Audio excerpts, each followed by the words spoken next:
guys, I am going to show you our commercial kitchen setup for a small snack food business today.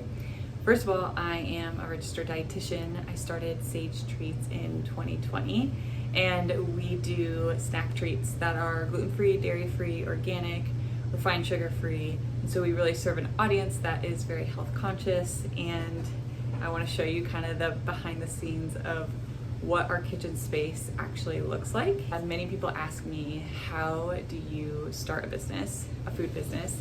And then also, what does it look like to have a commercial kitchen space? So I'm gonna bring you guys behind the scenes into what our commercial kitchen space looks like currently. And that looks like showing you our prep area where we do production. I'm gonna show you our dry goods storage, our refrigerator storage. First and foremost, what is it that you look for in a commercial kitchen space? Now, we work with the state of California, so we needed a processed food registration. Now, it's different in every state, but basically we are a food manufacturing business that can sell wholesale and direct to consumer. And so we went the processed food registration route.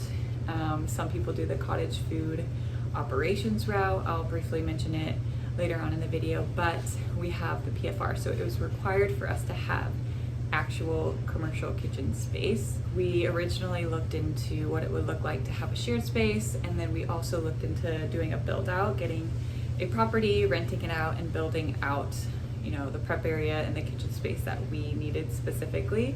But we found quickly that that was a higher cost for us to start out, and so we found a commercial kitchen space that is a shared space here locally. We needed a space that was health department approved, that was clean, functional, it had all the specs and regulations that are required to be able to produce out of a commercial kitchen space. We found Sizzle's Kitchen here in Northern California, and it has been an amazing place to be. So Sizzle's hosts several different businesses, food businesses. They've got multiple kitchen areas. We have our own prep area and production area, so it's just for Sage, just for our business. We pay rent, we negotiated a lease, and the owner has been amazing to work with. We wanted our own prep and processing space for several reasons. One being scheduling. We wanted flexibility for the team members to come in and do production on their own time, making that a high value for us. We wanted to have space that was open for us to put in our own prep tables, our own equipment, and we also wanted a space that we could really monitor that would prevent any cross-contamination, because we are serving a health-conscious audience, and a lot of our consumers do have a gluten-free intolerance, or they are a little bit more sensitive to high allergen foods. We're able to purchase our own equipment, tables, and our big mixer, nut butter machine, a lot of the bigger equipment, and in the end we were able to save cost on that rather than paying rent for those things. I'm now going to show you the storage area, our prep area, kind of what our workflow looks like, as well as the refrigerator. So everything you see in this area is ours. We've got the prep tables, we've got our big mixer, we've got our dry storage for ingredients down here, as well as our utensils, labels, any other smaller ingredients, and supplies that we need in order to make production really simple and easy. We wanted our ingredients to be as close to our workspace as possible. So you'll see all of the utensils, we've got our labels, we've got our packaging all up top on the shelf. And obviously these are smaller quantities. We've got more stored in the back dry storage area. And then also underneath the prep tables, I'll show you, we have ingredients that are in 5-gallon buckets. Here are the ingredients below. We use 5-gallon buckets with sealed lids. We label these, and we use the first in, first out method when refilling these buckets. Now obviously there is just a set amount of ingredients and supplies that we have out here in the workspace. We have the backspace with our dry storage. We've got 2 locations. I'm going to show you one of them where we have a rack and we keep things organized. We keep things, again, with the first in, first out method. Things that we purchase first, we want to keep in the front, and then we rotate accordingly to make sure that we're using up ingredients that we've purchased first. Since it is a shared space, we have these awesome racks with these covers on them, and you can see we've kind of just organized all of our extra dry storage. We also have labels below, all the extra labels. Now I'm gonna show you what the walk-in fridge looks like. This is the dish area of the kitchen. It's a big walk-in fridge. Turn the light on. Again, there's several businesses that are in here. So we have our own. I was in here just a few minutes ago. But we use these sealed storage bins just to help prevent any leakage, any cross-contamination, because we are in a shared space. We also have these covers too, so that helps as well. But once we produce our products, we label them, we package them, we put them in here before we distribute them. So this is where we hold our products. I'll show you what some of our products look like. These are almond chocolate power balls. These are definitely a fan favorite. This is what the label looks like. This is what the actual product looks like.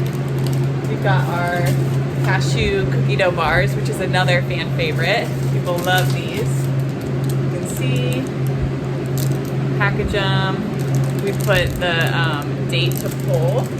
So our products have a long shelf life for being a snack product that is more of a dessert or a treat, as we call them. They last for up to 3 months in the refrigerator.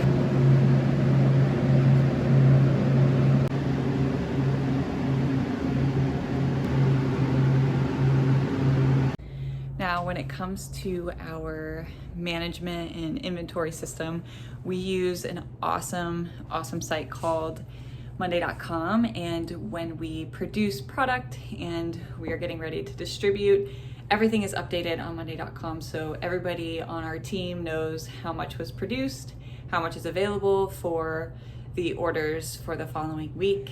And then we just keep everything very streamlined. So I highly recommend a management system such as Monday.com. So we do raw products. The process is a little bit more simple. We don't have an oven that we use.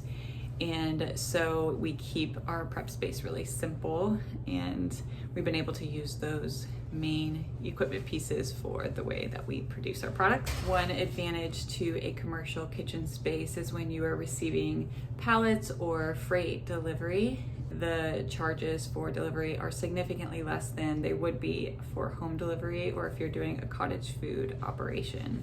So we found that to be really helpful as we've grown and expanded and as we're purchasing more in bulk. This facility also includes laundry, 24/7 access, and again, all the specs and regulations are up to code for the health department. And so it's been a really easy and simple space to be in for our business. One other thing is that they offer lots of additional storage space. So we actually have another storage space in the back of the building, and that is for a lot of our very bulk purchasing that we purchase on pallet. One thing that we could have possibly pursued starting out would have been the cottage food operations, since we are in the state of California and because our products are not baked and they're kind of a specialty product, we kind of found it difficult to pursue that route. And actually we had to go through the state to get a processed food registration instead of the local health department, and it ended up working out well. But I would say that's definitely an option for those people who are wanting to start out maybe with baked goods or any kind of snack foods company, or even if it's like food or catering. There are different regulations for different foods, but something you could look up is the cottage food operations in your state specifically. Overall, this has been such a great setup for us as we have started out and as we've expanded. We've really enjoyed this space and it's worked well. If you are looking to start a food or possibly a snack food or dessert business, you could look up local shared kitchen spaces and see what is around you. But definitely a shared space is awesome because you've got other businesses that you're connecting with and collaborating with, as well as just a space that will set you up for success, especially starting out. If you're looking for more information on this type of business and the behind the scenes, check out our video on production and our product development process, and I will link those below.